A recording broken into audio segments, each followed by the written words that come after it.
سید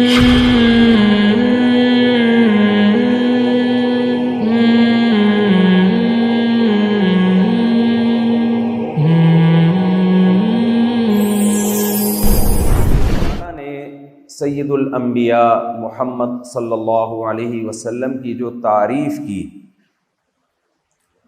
اس تعریف میں مشہور ترین آیت جو سب سے زیادہ زبانوں پہ ہے، انک لعلی خلق عظیم، کہ اے محمد صلی اللہ علیہ وسلم آپ بہترین اخلاق پر ہیں۔ ایک آیت تو یہ ہے۔ دوسری طرف قرآن مجید میں اللہ تعالیٰ نے ہمیں حکم دیا ہے، لَقَدْ كَانَ لَكُمْ فِي رَسُولِ اللَّهِ أُسْوَةٌ حَسَنَةٌ، اے لوگو تمہارے لیے نبی صلی اللہ علیہ وسلم کی سیرت میں ایک بہترین نمونہ موجود ہے۔ یعنی تمہیں سیرت میں نبی کو اپنا لیڈر بنانا ہے، نبی کو فالو کرنا ہے۔ آج تہذیبوں کا اور کلچر کا ٹکراؤ ہے بہت زیادہ، ایک طرف لبرلزم کی انتہا ہے، ایک طرف مذہب کی انتہا ہے۔ تو ہم نے زندگی کے تمام پہلوؤں میں جو فالو کرنا ہے وہ محمد صلی اللہ علیہ وسلم کو فالو کرنا ہے۔ میں سمجھا پا رہا ہوں نا اپنی بات؟ کوئی کنفیوژن تو نہیں ہے؟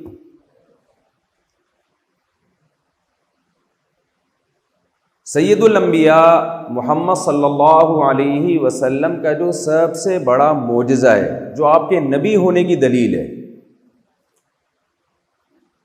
کہ آپ کی سیرت میں، آپ کی زندگی میں ہمیں ہر پہلو سے ہدایت ملتی ہے۔ آپ نے بڑے بڑے جنگی کمانڈروں کے نام سنے ہوں گے۔ ہٹلر تو بہت مشہور ہے۔ میرا بھی جرمنی جانے کا پلان ہے، تو میں نے سوچا تھا وہاں میں کیا ولاگ بناؤں گا نا، مجھے خیال آیا کہ میں جیسے مکہ مدینہ جاتے ہیں تو ہم وہاں کے بڑوں کے نام، اور پھر مصر جاتے ہیں تو موسیٰ علیہ السلام کا تذکرہ، تو میں نے کہا جرمنی جاؤں گا تو میں کہوں گا حضرت ہٹلر رحمۃ اللہ علیہ۔ گوروں کے تو وہ حضرت بھی ہیں، ان کے وہ رحمۃ اللہ علیہ بھی ہیں۔ ہٹلر کا نام سنا ہوگا آپ نے، بہت بڑا کمانڈر تھا، جنگ میں اس کی بہت فتوحات ہیں، یہ کر دیا وہ کر دیا، مسلمان فاتحین بھی گزرے ہیں، غیر مسلم فاتحین بھی گزرے ہیں۔ لیکن جب آپ فاتحین کی زندگی دیکھتے ہیں تو آپ کو گائیڈنس ملے گی جنگوں میں لڑنے کی، اس کے علاوہ آپ کو ان کی سیرت میں کوئی اور گائیڈنس نہیں ملے گی۔ ہمارے پیغمبر صلی اللہ علیہ وسلم کی یہ خاصیت تھی کہ میدان جنگ میں اگر آپ کسی کو فالو کرنا چاہتے ہیں کہ میں میدان جنگ میں کیسے لڑوں، اس میں بھی آپ کس کو فالو کریں گے؟ محمد صلی اللہ علیہ وسلم۔ آپ اگر اپنی گھریلو لائف دیکھنا چاہتے ہیں، میں گھر میں بیوی بچوں کے ساتھ کیسے رہوں، اس میں بھی آپ کے پاس محمد صلی اللہ علیہ وسلم سے زیادہ کامیاب شخصیت پوری کائنات میں آپ کو نہیں ملے گی۔ آپ یہ دیکھنا چاہتے ہیں کہ میں تجارت کیسے کروں، تو رسول اللہ صلی اللہ علیہ وسلم سے زیادہ بہترین تجارت آپ کو کہیں بھی نظر نہیں آئے گی۔ دنیا کا کوئی ایسا شعبہ نہیں ہے جس میں ہمیں رسول اللہ صلی اللہ علیہ وسلم سے گائیڈنس نہ ملتی ہو، اور بہترین گائیڈنس۔ آج آپ کو معلوم ہے کہ گورا دنیا پہ راج کر رہا ہے، لیکن آپ کو معلوم ہے کہ گورے نے جو اتنی ترقی کی ہے، چاہے وہ سائنس اور ٹیکنالوجی کے میدان میں ہو، چاہے وہ جنگ کے میدان میں ہو، اس کا زیادہ تر حصہ اس نے مسلمانوں سے سیکھا ہے۔ اور مسلمانوں نے کہاں سے سیکھا؟ سید الانبیاء محمد صلی اللہ علیہ وسلم سے۔ آپ میں سے بہت سوں کا تعلق پاکستان نیوی سے، یہ ایڈمرل کا لفظ آپ نے سنا ہوگا اکثر۔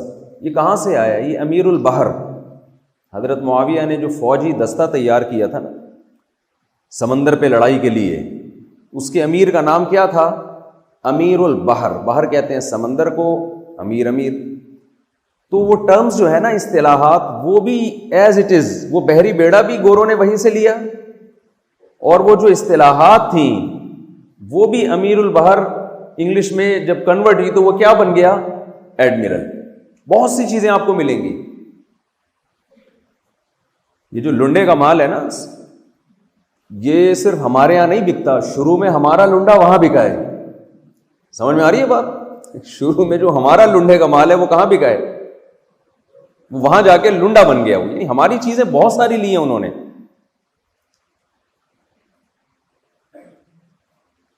تو ہمیں رسول اللہ صلی اللہ علیہ وسلم کی سیرت میں جو سب سے بہترین چیز ملتی ہے، ہر شعبے میں آپ صلی اللہ علیہ وسلم نے ہمیں گائیڈ کیا ہے.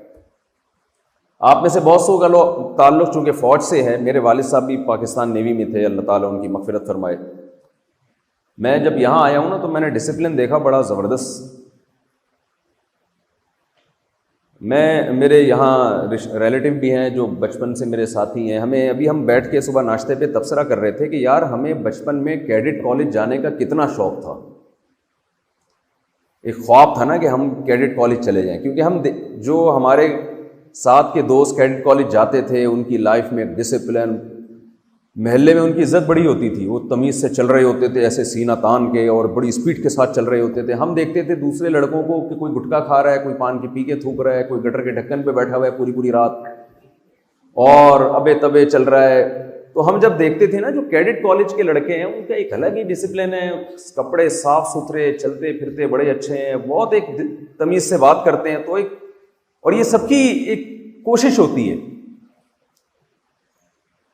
تو جب میں یہاں آیا ہوں تو مجھے بچپن یاد آ گیا اور اپنے پرانے دوستوں سے ہم تذکرہ کرنے لگے. میں نے کہا بھائی آپ نے ٹرائی کی تھی؟ یار ہمارا بھی بڑا خواب تھا کیڈٹ کالج جانے کا. تو میں نے کہا ہمارا بھی بڑا بچوں کو دو چیزوں کا شوق ہوتا ہے، تو پائلٹ بننے کا یا ان کا ایک خواب ہوتا ہے کسی طرح کسی ایسے ادارے میں وہ پڑھ لیں جس کا کنٹرول ہماری فورسز کے ہاتھ میں. یہ جو ڈسپلن ہے آپ کو معلوم ہے کہ یہ ڈسپلن ہمیں محمد صلی اللہ علیہ وسلم نے سکھایا. سب سے پہلے نبی صلی اللہ علیہ وسلم کے دنیا میں آنے سے پہلے لوگ ڈسپلن نہیں جانتے تھے. آپ نے عرب کے وہ بدو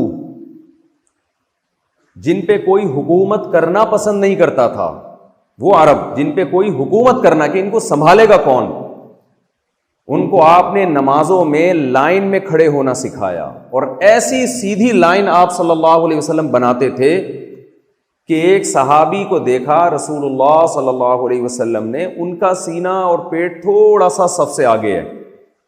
آپ صلی اللہ علیہ وسلم نے نیزے کی نوک ان کے پیٹ پہ لگائی اور ان کو تھوڑا سا پیچھے کیا. انہوں نے عرض کیا یا رسول اللہ میرے تکلیف ہوئی ہے، آپ نے مجھے زخم پہنچایا ہے، میں اس کا بدلہ لوں گا. اسلام کا ایک قاعدہ ہے، قانون ہے، وجزاء سیئۃ سیئۃ بمثلھا، کوئی تم پہ زیادتی کرے تم بھی بدلہ لوگے. ہمارے نبی صلی اللہ علیہ وسلم نے بھی اپنا پیٹ مبارک کھول دیا، ٹھیک ہے بھائی بدلہ لے لو. انہوں نے فوراً آپ صلی اللہ علیہ وسلم کے پیٹ پہ بوسہ لیا اور فرمایا یا رسول اللہ میرے پاس، حدیث کا مفہوم ہے کہ آپ کے پیٹ کے بوسہ لینے کا اس کے علاوہ میرے پاس کوئی ذریعہ نہیں تھا. تو کیسے ڈسپلن سکھایا جا رہا ہے؟ صف میں آڑے ترچھے بھی تو کھڑے ہو سکتے تھے نا. آپ ہمارے نبی صلی اللہ علیہ وسلم کی زندگی دیکھیں، آج جتنا سست ہوگا وہ سوسائٹی میں ایک سمجھا جاتا ہے بزرگ ہونے کی علامت کہ جی ہمارے جو پیر صاحب ہیں نا وہ اتنے نیک ہیں کہ وہ ہل ہی نہیں سکتے. دیکھا ہوگا آپ نے ہمارے نبی صلی اللہ علیہ وسلم نے جو ٹیم تیار کی ان میں ایسے ایسے صحابہ تھے. سلمہ ابن اکوع رضی اللہ تعالی عنہ وہ گھوڑے کی رفتار سے زیادہ تیز دوڑ لیا کرتے تھے.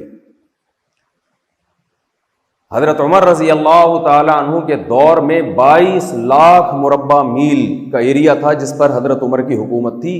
اتنے تھوڑے سے عرصے میں 40-50 سال کے عرصے میں اتنی زبردست ایک ریاست قائم کر دینا، یہ موٹیویشن انہیں کہاں سے ملی تھی؟ یہ نبی صلی اللہ علیہ وسلم سے ملی تھی ان کو موٹیویشن.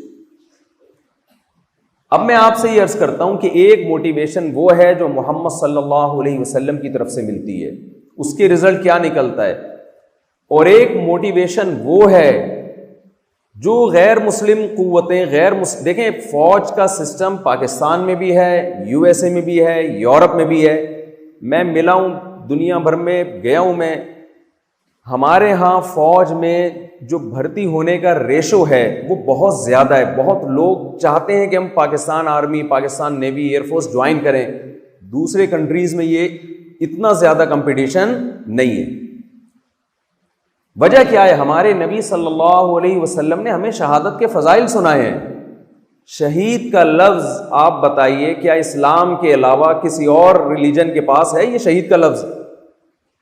انہوں نے ہم سے ادھار تو لیا ہے، یعنی ہم سے یہ لفظ ادھار لے کے اپنے فوجیوں پہ فٹ کرنا شروع کیا ہے، لیکن یہ ہے کس کا؟ یہ ٹرم ہے کس کی؟